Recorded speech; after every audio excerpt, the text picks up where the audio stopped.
Hey everybody, it's Carter, and welcome to this episode of Making It Up, the conversation series where I hang out and talk to fellow authors.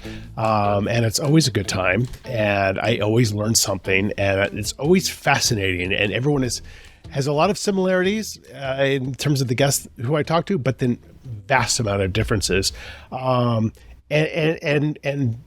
my guest today is somebody who I just was leaning forward. I could see myself in the camera leaning forward, just like, tell me more about this. This is so interesting.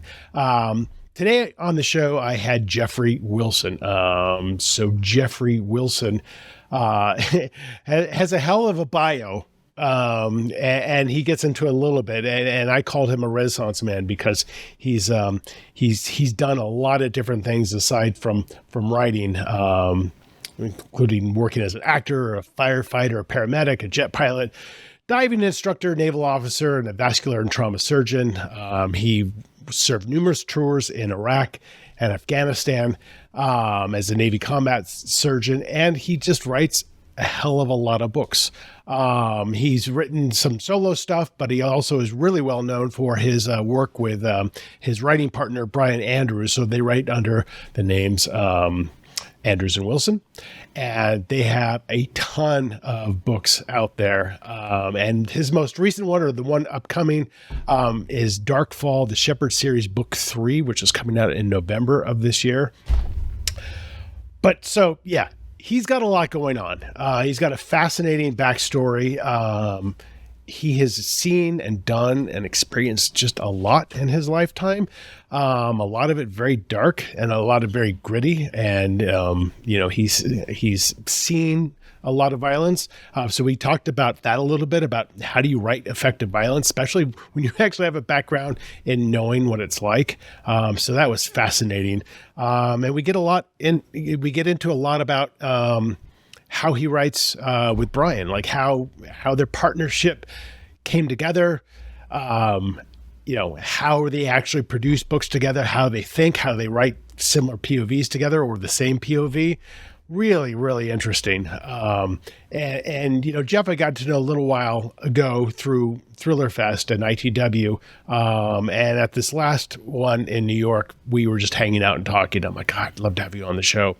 And it was every bit as wonderful as I'd hoped, because he's just a fascinating guy with a lot of engaging insights. So I think you're going to really like this one. Enjoy. This is my conversation with Jeffrey Wilson.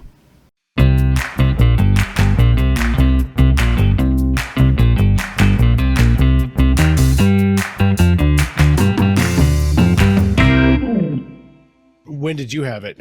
Well, we had it a long time ago. Our whole family sort of got it one by one over Christmas vacation, like a year and a half ago. So almost 2 years ago. Oh, wow. My sick at the time, I guess she was 6. She was 6, 5 or 6. It lasted like 8 hours for her. And then she gave it to everybody else. Yeah. And then my 2 middle school kids, my high school kids that were still home, they both were sick for like 2 days. And Jack actually had a really high fever for about 8 hours. Yeah. My wife likes to tell people she missed 1 day on her workout schedule. She's an endurance athlete in all her free time. And I was like, had the shit kicked out of me. Right. Of course. Like, I would go up the stairs and like get short of breath. I was like, this is ridiculous. Yeah. So 2 years. So 2 years ago. So so no vaccines. You were just, whatever's going to happen is going to happen. Right. Exactly. So yeah, it was very mild for me. So I can't complain at all. And the timing wasn't bad. But still, it's nothing I aspired to want to have. Right. Not something you want, just like you don't want the flu. Like, it's all right. Kind of all the same now. Right. Right. No one wants to. Are you Virginia? Where are you? No, I'm from Virginia, but I'm in Tampa. We've been here for 15 years. Oh, what brought you to Tampa? Well, the military initially. So we came here because I joined a joint counterterror task force out of MacDill and loved it and stayed. So got it. So you grew up in Virginia. Oh yeah. Well, we moved there. I was a sort of a military brat. My dad worked for the government as well as for Pan Am, and I grew up in Berlin when the wall was still up. So I Oh, was, wow. yeah, and How, how old were you when you left Berlin? seventh grade. So Oh, yeah, like wow. I for real remember, and we were there for Oh, sure. 6 years. So I mean, it was a long time. But yeah, we drove as a family through Checkpoint Charlie before, and Yeah. I remember walking along the wall and seeing all the little placards about who had gotten shot there, and Jesus. seeing the East German border guards looking at my mom, and like, yeah, it was weird. It was a weird, creepy childhood. Yeah. Did My you have, parents took us to Auschwitz for a vacation once, and when I used to write darker stuff like your kind of stuff, I remember never forget my father-in-law saying, I wonder if your dad had taken you to Disney instead of Auschwitz. Maybe it might have been a difference. I tell you, I went to Auschwitz once, and it was about 10 years ago, and I was super hungover when I went, which bad advice, do not do that. And I'm like, and I was kind of, because I'm definitely, a historian, and I'm interested. But man, it kicked my ass. Like there was like half of it I couldn't even see. I just like yeah. sat on steps and just cried. Like I was so raw and torn apart, and I couldn't believe that I even had this thought that like, oh, this is going to be interesting, and I just it gutted me. Yeah, you can't prepare yourself for the emotional response to it. I don't think No, you like, yeah, but my parents did take me to Disneyland a lot as a kid, and I still write fucked up stuff. No, maybe that wasn't it. So and you had siblings growing up? Yeah, there were four of us. I have an older sister and Oh, a wow. sister that's a year behind me, and then a younger brother who's Okay. 6 years behind me. So, yeah. Where, like, during your formative years, did you have, I mean, were you a reader? Did you have a sense of maybe being more creative than some of your siblings, or was Yeah, it? so both. So first of all, like, and we talked about this in New York when we were together last summer. Do you know a writer who isn't an avid reader? Right now, you get busy, and like right now, I read about a tenth of what I'd like to read because you're so busy writing. You sit down with a book, you're like, I could get a chapter done, but yeah, I don't know anybody that's not in. So I was a reader from a very, very, very young age, like my daughter is now. I have a 14-year-old daughter who reads like 400-page books a week. Oh, wow. And that's how I was. And then I also was always writing. So when I was really little, I used to write. I did like little Star Trek stories, you know what I mean? And would write those things up. And I published my first original short story when I was like 13 or 14 years old. So what was that process? Then how did you know who to even send it to? yeah, it was like it's so long ago I don't really remember. I sort of remember talking to one of the teachers at school, and because I was always turning stuff in for school, like they'd say write a 1-page thing and it'd be like 15 pages of dark, horrible stuff. Right. And I want to say I talked to a teacher and they sent it to this literary, can't remember the name of the magazine now, but it was a low budget, small operation thing. But they bought it and they sent me a check for like $25. And I was Wow. like, thought it was a really big deal. That is a big deal. Yeah. That's a big deal now. Yeah, right. age. Yeah, no, I hear you. Yeah. Well, I guess I didn't know it was a big deal then, but yeah. Right. You're like, oh, this is easy. Yeah. Wow. Why isn't everyone doing this? Right. Exactly. And I wrote short fiction for my whole life. I didn't write novel length anything until way, way later, like in the last when did I publish my first book? I think my first book was like 2012, 11, something like that. Yeah. So it was when I wrote it when I was on deployment in Iraq. I wrote the whole thing. And I used to think, tell me if you relate to this, Carter. Yeah, I relate to going to Iraq. Yeah, no, not that part. But the idea that when I was writing short fiction, I was like, I could never write a book. I think that's just not my skill set. And the reason I thought that was like, I just don't have the attention for it. Like, you'd be writing a short story and you'd be like finishing the last page and you already have like half another short story in your head. Like, and I was like, the idea of sitting down with one story for like months, I don't think I have the attention span for that.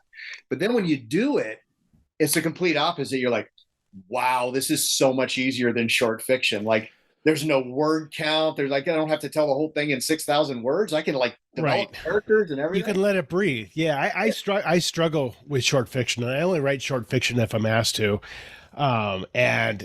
And yeah, same thing, like 5,000, 6,000 words. I'm like, okay, it can either be, I tend to do really like just short character studies in my Yeah. short fiction, because like with long fiction, like, yeah, I don't outline, so I don't know what's going to happen next. So I like the ability to just have it breathe and go back and edit it down. But it's really hard for me with short fiction. So I do it very, very sporadically. What was your trajectory in terms of education, and then you went into the service? Yeah.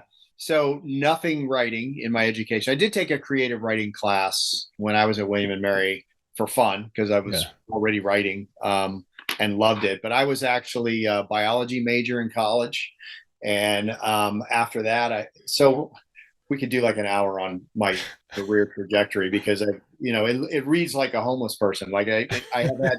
My mom says I can't keep a job. Like I've been so many different things. So, but anyway, so I went to college and I was thinking, oh, maybe I had already been a firefighter paramedic and I went to William and Mary and I was like, maybe I might want to be a doctor. So I majored in biology. I had been a theater major at a different college right out of high school. And so I sort of had that creative side going, but I was like, maybe after being a paramedic, I was like, maybe it'd be cool to be a doctor. But I come from a flying family. So my dad was this Air Force fighter pilot, a turned airline pilot, and I have uncles that fly. And I got the bug for that. I've been flying my whole life. I was like, maybe I'll do that. Maybe I'll join the military and be a pilot. So I did that.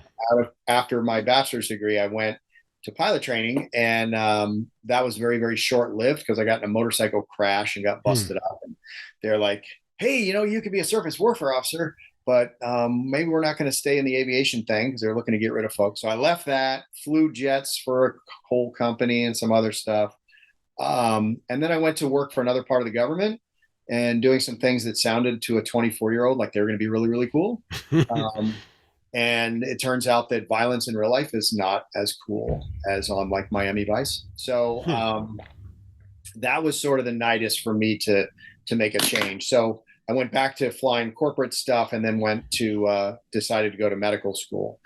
And it was when I was in medical school that they crashed or actually in residency, surgery training, that they crashed the planes in the towers. And like everyone else, it just pissed me off. And I think I was in the Naval Reserves at that point. I decided I'll be a reservist. I'll go be an academic doctor and do research and write Hmm. papers, teach. And then that happened and it made me mad. And so I went back on active duty and spent the next decade doing that stuff. So How how many of those years were you overseas? on and off, most of them. So my first deployment was as a frisk team surgeon, sort of like MASH, like you go Yeah. out to the forward edge of the battlefield and you set up these little field hospitals. I did that with the Marines, the first deployment. But while I was downrange, I ran into some folks from the spookier side that I had a background in, got to know them. I supported something they did, and they were like, what you should do. And I wound up screening for East Coast based SEAL team that worked at the JSOC level. Spent several years with them, and then after that, I went and did some task force type stuff. So yeah. And so there's a lot to, I know, right? I tried to warn you off, Carter. there's a lot to unpack here.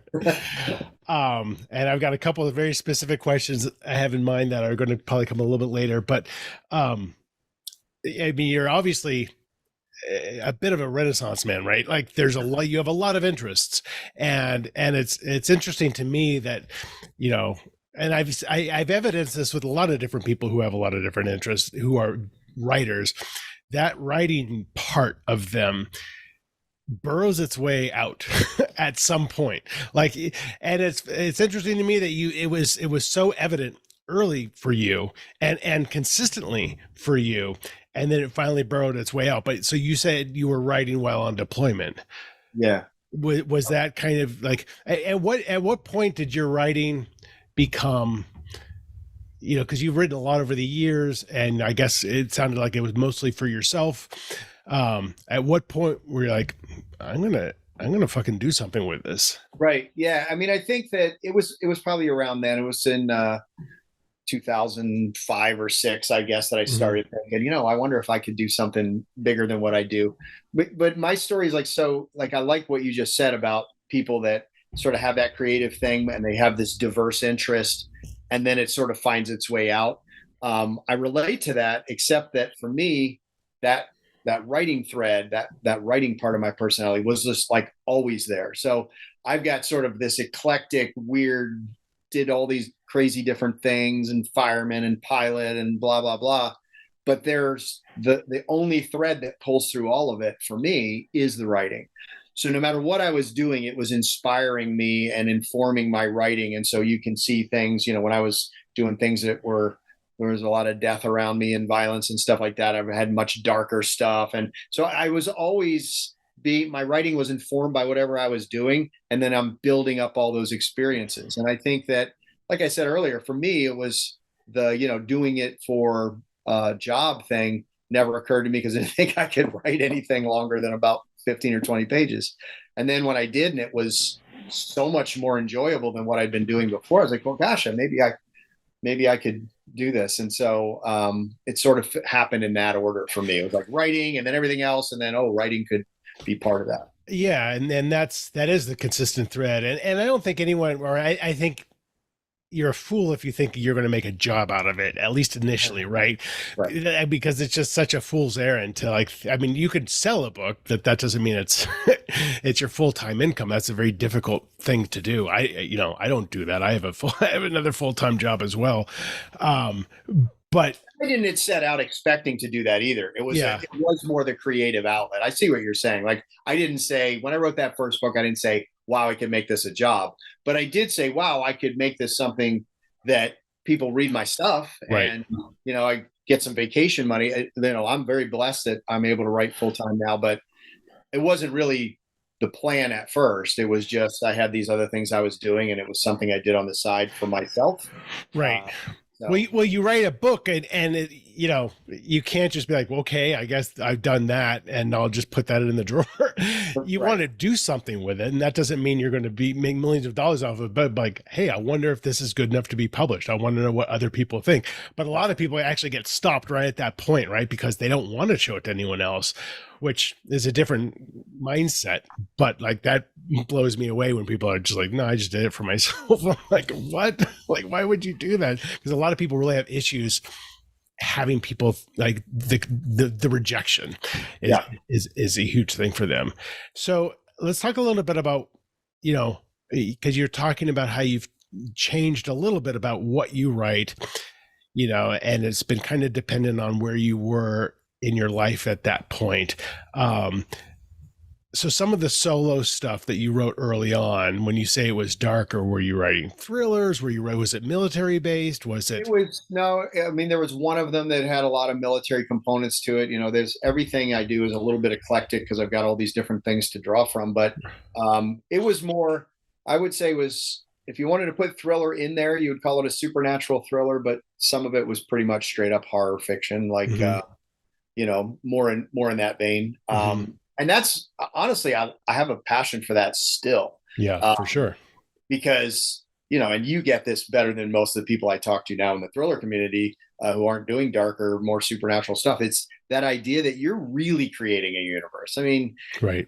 outside of fantasy fiction, there's nowhere else you create a universe more from your own dark, twisted mind, Mhm. more than that kind of stuff, right? And Yeah. it's fun and exciting, and sometimes you literally scare the shit out of yourself.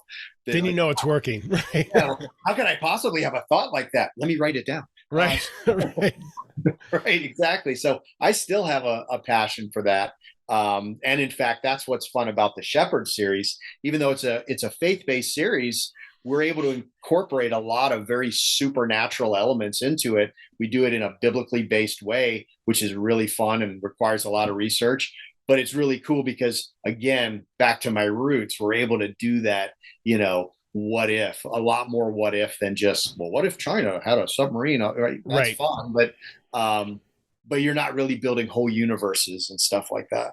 Well, and you can tread the line with supernatural by not really knowing if it's real or not. Like your protagonist could be completely unreliable, could be mentally unstable, and is doubting everything around them, and you're just not sure as a reader Yeah, what and the hell you've is done going on. some of that, and I love that stuff, dude. I got to To tell you, me, that's interesting. it's way more interesting. I think that like you've done some things where you get to the end and you're like, I think if you ask one reader, they'd say this is about a mentally ill person, and I think if you ask another reader, and that's cool, right? I like that the reader gets to flesh out what they think it all means. That's fun when you, and King does that a lot. Yeah. A little less than you, but he does that stuff where you're halfway through, you're like, I don't know, this might just be a crazy guy, and then 2 chapters later, you're like, no, no, it's yeah, no, it's groupie series.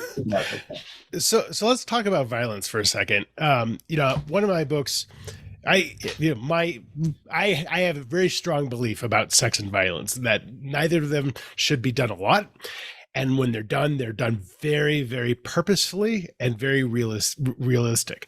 And so I got a book once. It was called like On Writing Violence, and it was a guy who used to be a prison warden, and he would take you step. He's like, "This is what fucking happens when you get smashed with a fist in your nose," and it was one of the best books I've ever read because it really like showed you how real and how brutal and how it doesn't take much to really incapacitate somebody. With your very unique background and experience, I mean, you must have frustrations, right? Reading some books where he's like, this is like James Bond-esque, where he gets shot 1,000 times and he keeps on running. How do you approach writing violence with your background? Yeah, I mean, it sounds like I have the extra background, but it sounds like our approach is very, very similar. I feel like, a trauma surgeon should be able to read it and go, yeah, that's what would happen. An operator, a military guy who's been in combat should say, yeah, I remember what that felt like. So, and also the idea of not too much and not too little. Like you don't want to so sterilize something so that you don't make people uncomfortable. Of course, you're probably not writing thrillers if you're that person. Right. Um, that you sterilize it that far, but you also don't. I don't like it to just be gratuitous either, like violence for violence sake. But if it's advancing a character arc, if it's advancing the storyline, as so often will be the case in a thriller, especially military thrillers, then it should be done very well. And it should be, this is how it is. You don't have people jumping off roofs and Right. stuff like that unless you have a supernatural element. So yeah, for sure, being a former combat surgeon with the SEAL teams, having seen violence and on both sides of violence informs it a lot. But I try to capture it and make it realistic rather than to sterilize it. Well, I think it also gives you probably, because I think what's the most important part of anything that I write is the emotion of it all, because I'm very focused on the emotion of how are these people feeling, and that to me is what drives the story. And if you can inject, like, not only is there violence, but there's just abject fear, and what does that physically do to you, and because when people are reading somebody who's scared, it really is a visceral experience if it's done well. And I assume from your experiences, like, you're able to kind of, and even people you've talked to who've been in situations, to really capture that feeling of, like, and maybe it's you're scared, and then all of a sudden the situation is hopeless that you're not scared anymore, and that's interesting. Have you been able to use a lot of that emotion in your writing? Yeah, for sure. And what's interesting, so, and again, it depends on what you're writing, because Brian and I now, with 4 series running, we have a pretty eclectic mix of what we're writing. But in the straight up military thrillers, for example, that line between fear and confidence, fear and professionalism. So if you're going to write a character, I hate the characters that have extreme violence of action and then they go and they get a cocktail. Like, Right. unless you're a sociopath, that's just Right, which they could be. but on the flip side of that, having functioned with tier 1 SEAL teams guys, where these guys are absolute highly trained professionals who have been in the suck for decades, that's different. That guy doesn't necessarily feel fear even in what a normal soldier would be terrified by. It's all professional, but it doesn't not affect them. They Right. just learned how to compartmentalize that, and there's a fatalism almost to it, and they do the job. But when they get back, they're a mess, right? They're a hot mess. Like, yeah, I can't believe, like, I have a hole in my helmet where that round went through. Like, I should be dead. I might not make it home. But in the moment, there's like they were like Superman. They just kept working, they kept operating, and they got it all done. So that's a fun thing to flesh out, that idea of, how it affects you in the moment versus how it affects you later, how those things add up and Right. affect relationships between characters, between real people, soldiers, their families. I like Right. to put all that stuff in as much as possible. Yeah, and just the idea that you're coming back and you're surrounded by people who you can't possibly convey what you've seen or what you've done or what you've witnessed, and they're like, let's go to the mall, and you're like, you don't understand. Right. Well, and that's the strength of the brother. The people that write special operations stuff like we write, we always try to reflect the power of that brotherhood that I experienced when I was in those units, and how to make people understand it. That you hit on it. That's what it is. It's that brotherhood is born of necessity. There's no one else to talk to. You can't even talk. Like my wife and I are insanely close. She's literally my best friend, but I can't describe some of these things to her because she'd be aghast for one thing, but Yeah. and she would view me differently for another. But she, at its base, she just simply can't understand because she doesn't have, it's experiential, right? Right. So, and we really try to flesh that out in some of the special ops stuff that we write, why that brotherhood develops. Two guys that might not even be friends in a different job are true brothers and would die for one another because of that shared experience. So that's Right. really fun to explore in some of these books. Yeah, and it's probably a very consistent theme because that's such a basic human experience that if you go through that, you are going to have those bonding moments, almost irregardless of who the person is right next to you. They're your they're your brother or sister for life, based on that. What I'm curious about your writing partnership. So how did that come about? How did you guys meet? Who suggested the idea? Let's write a book together. Yeah. It's kind of a fun story. Before we end the other topic, though, I want to throw a pitch out for a book that will help some people that are writing the kind of things we're Hmm. talking about. There's a nonfiction book called On Killing, Huh. written by a former Army Ranger, and his name's escaping me right now, unfortunately. But anyone that Googles On Killing will find it. He's a former Army Ranger officer who then became a psychologist and dealt with PTS and stuff like that. And he runs performance things for SWAT and police and Oh wow. military. And that idea that both being in a situation where you might kill or being in a situation where another human wants to kill you is extremely outside of normal human psychological and sociological Sure. experience. Extremely. And how that affects the human in the moment is explored really, really well in that book. It'd be worth picking up. Huh. That sounds fascinating. Yeah, it's a great book. He actually has a couple of books, but in terms of the partnership, so Brian and I, Brian Andrews is a Navy veteran. He was writing already, as was I. We actually met as debut authors at ITW at Uh-huh. Thriller Fest. And I like to say he stalked me, or I felt sorry for him because he's a submarine officer and he was like, lonely. But the truth is, I don't really like those social situations. Like I enjoy Thriller Fest. Don't get me wrong. Now we've got a little network. We have friends, but I'm not a big go to a cocktail party kind of guy. Like I'm just Yeah. not into crowds, and I don't really enjoy talking for the sake of talking. Right. So the first year I went, I'll never forget. I was sitting in the hotel room with my wife Wendy, and I'm going through, the big book they give you with all the people that are going to be there, and I'm looking for other people who are military and thinking, well, if I can get 3 or 4 people that I can recognize at this cocktail party, I'll have someone I can talk to. So Interesting. I'm looking through this thing, and Brian was one of the people. Oh, Navy submarine officer. Well, he's going to be a little weird, but at least he's Navy. And sure enough, we go to that opening cocktail thing, and this guy sitting. He actually literally was sitting by himself. I like to exaggerate it that he was crying in his beer because no one was talking. But he was sitting by himself, and we walked over and we introduced ourselves, and we instantly hit it off. And it wasn't just Hmm. the Navy thing. We're both family guys. Our kids are the same age. We have You daughters who just connected. Yeah. are connected. And so it started as just being friends. And it was probably a year, maybe even 2 years later, that Brian had the idea. He's like, we were both sort of at that point where we just finished a project. We weren't sure where we were going next. And he said, with me and my submarine background and you with the SEAL background, wouldn't it be cool if we like partnered up and co-authored something, subs and SEALs? And I immediately said, absolutely not. Because I couldn't imagine what that looks like. I mean, I knew Preston and Child, and I knew that Kathy was writing with Ellison. Like, I knew people did it, but I don't see how that could work. So I said, but he was a friend. So I was like, well, but I'll help you. Like, if you need some SEAL information or how to write this book. And he didn't really, it turned out he didn't even have a book in mind. But so we go home and we're calling each other and Zooming and, talking on the phone, and we're brainstorming out this book. But as the book develops, it's turning out to be like a really good book. And I'm like, man, this is really good.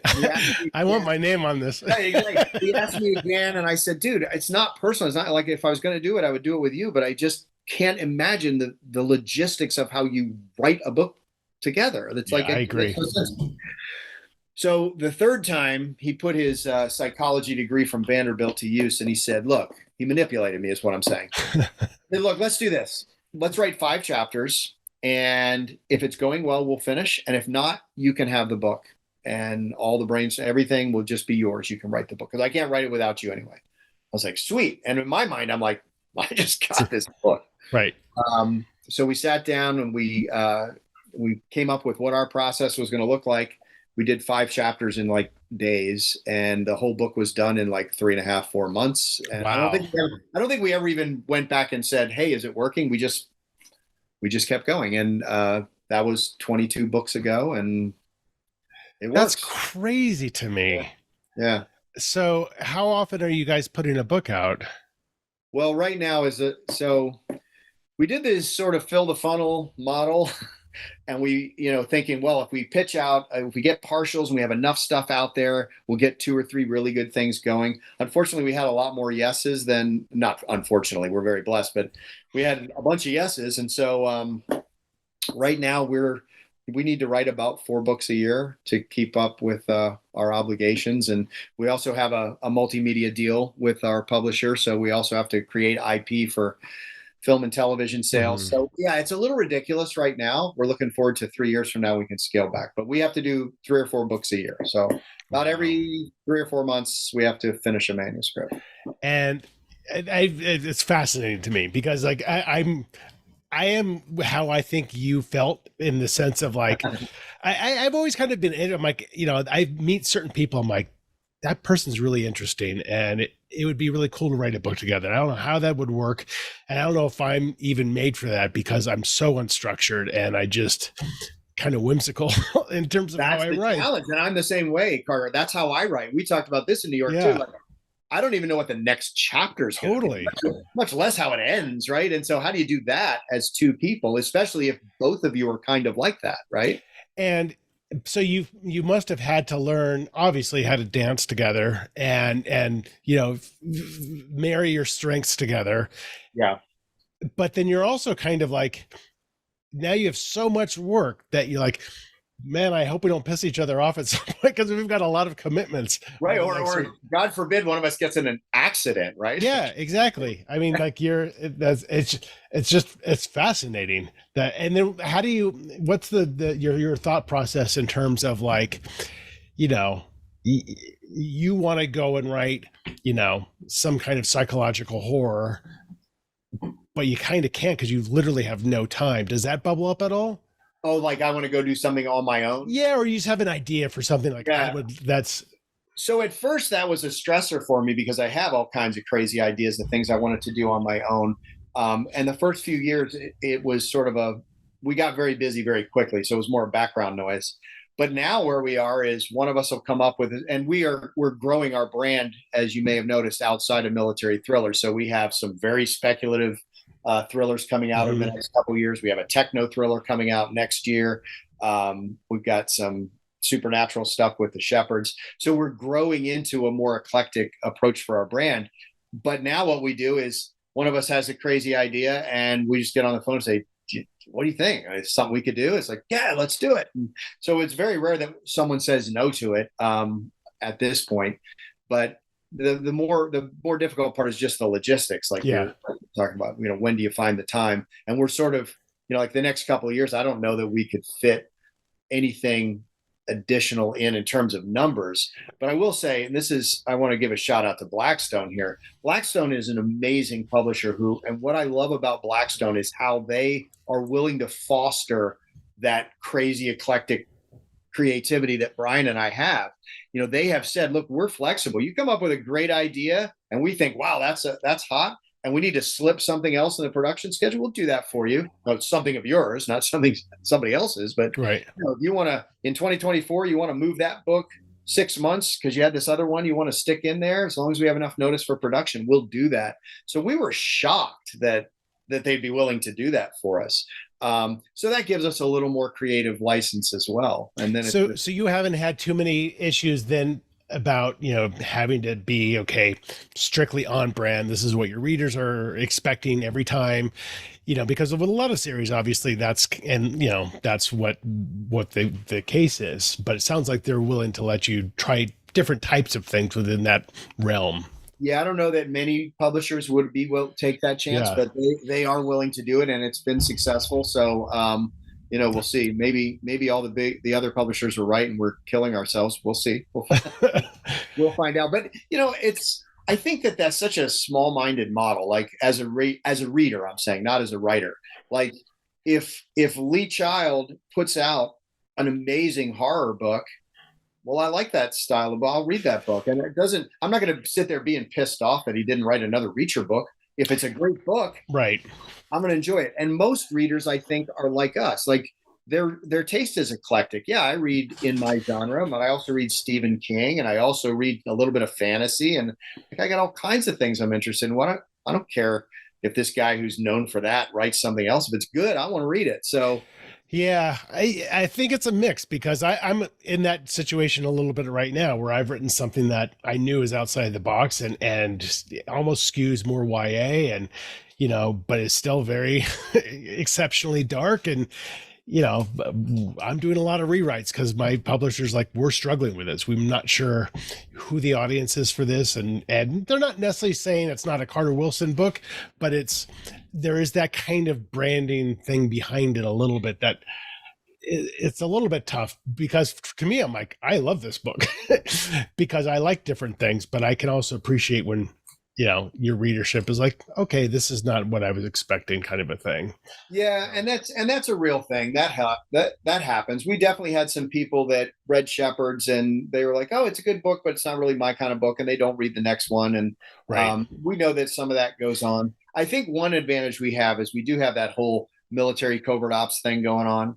And so we're able to pull that thread through a lot of different subgenres. Like right. It doesn't have to be the central piece of every book, but it's there somewhere.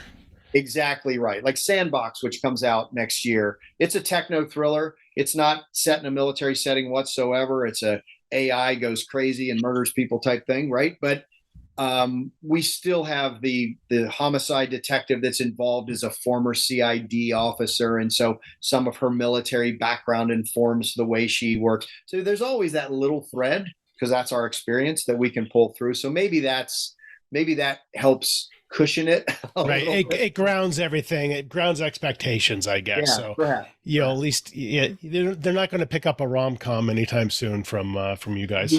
Yeah, no, and that's probably best for everybody. So. What is your process like in terms of your actual communication with him?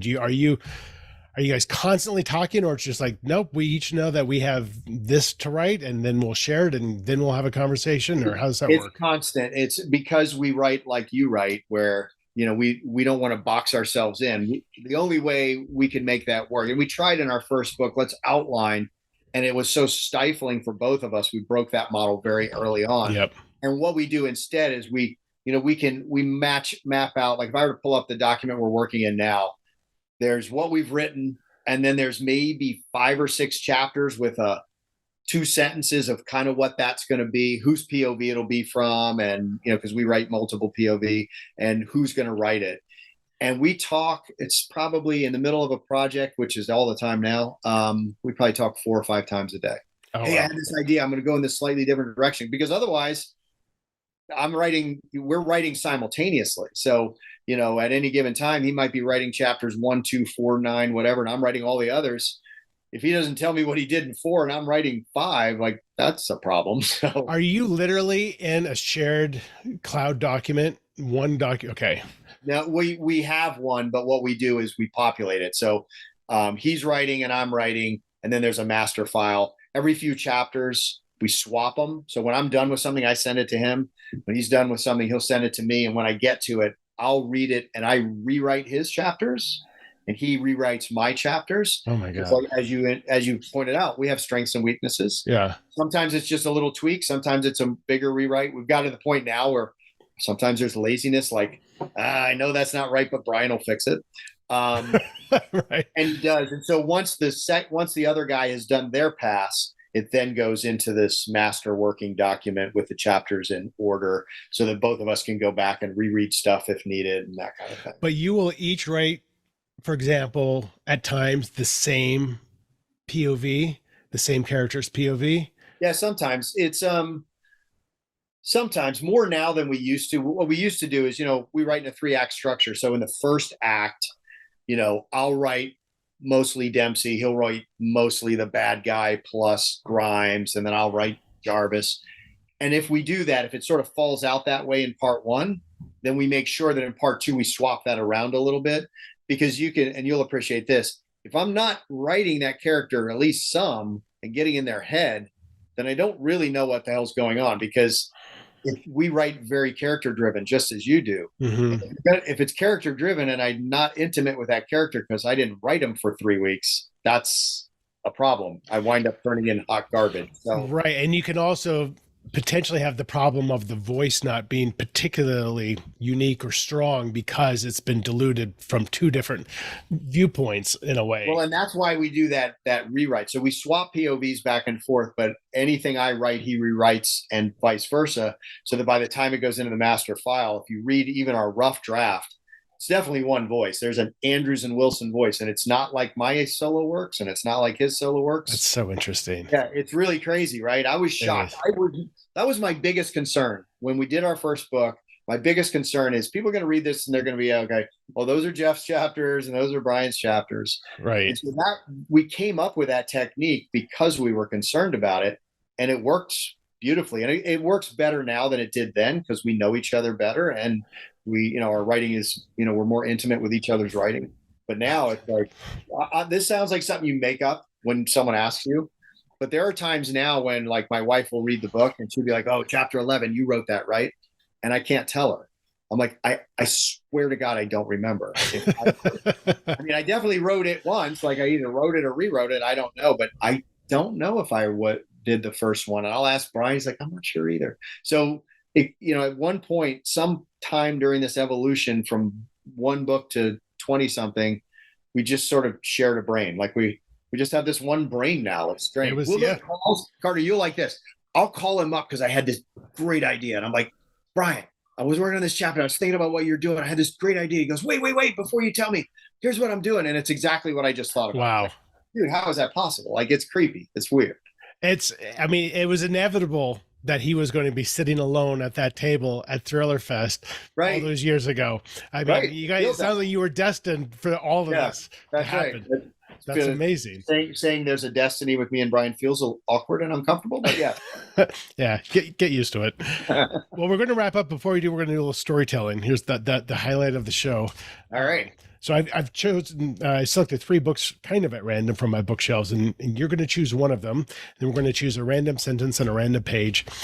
And we're going to use that sentence I'm going to read it, and then you give me a couple sentences of what maybe comes next, and then I'll do a couple sentences, and just after a couple minutes, I'll call it a day. But we can go anywhere we want with this. Cool. I've got Harlan Coben's The Woods, Baldacci's Last Man Standing, and Red Dragon, Thomas Harris. Oh, Red Dragon, come on. Okay. All right, so pick a page between 1 and 330. Let's do 187. Okay. And give me a sentence between 1 and 10. 4. Okay. Oh, great. It's actually a few sentences, but I'll go ahead and just read these, and we can go wherever we want with it. All right. Chilton reddened. He spoke to an orderly. I think you'd better take the seat off Dr. Lecter's toilet. Of all the sentences in Harris' book. We can go wherever we want with this.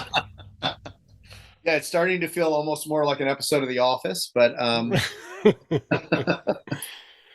let's see. So I think you better take the seat off of Dr. Lecter's toilet. He spun on a heel and walked away, chuckling as he did. Okay. The orderly, left alone, was going to do exactly what he was told and walked over to the toilet. The seat was firmly fixed on there, and when he lifted it is when he saw all the blood. And he didn't have any gloves, so he wasn't sure how he was going to take the lid off. He stood up, a wave of nausea overpowering him, bent over and retched into the toilet. Then he stood up again, and that was when he noticed the sound of breathing behind him. It was just a whisper, and when he turned around, nobody was there. But God, he was so sure he understood the words. Just a few simple words, a man's voice saying, I think you better look inside there. Bent over slowly, dropping to the ground. Grabbing the cleaning brush, he swept it through the crimson water. And that's when the parts began to float to the surface. He forgot quickly about the cleaning brush. It didn't even matter anymore. He was too transfixed on what he saw rising to the surface. Small little round orbs. And God, did they not look like eyeballs. And as he pushed his hand deeper and deeper into it, into the toilet, a hand grabbed him from the other side.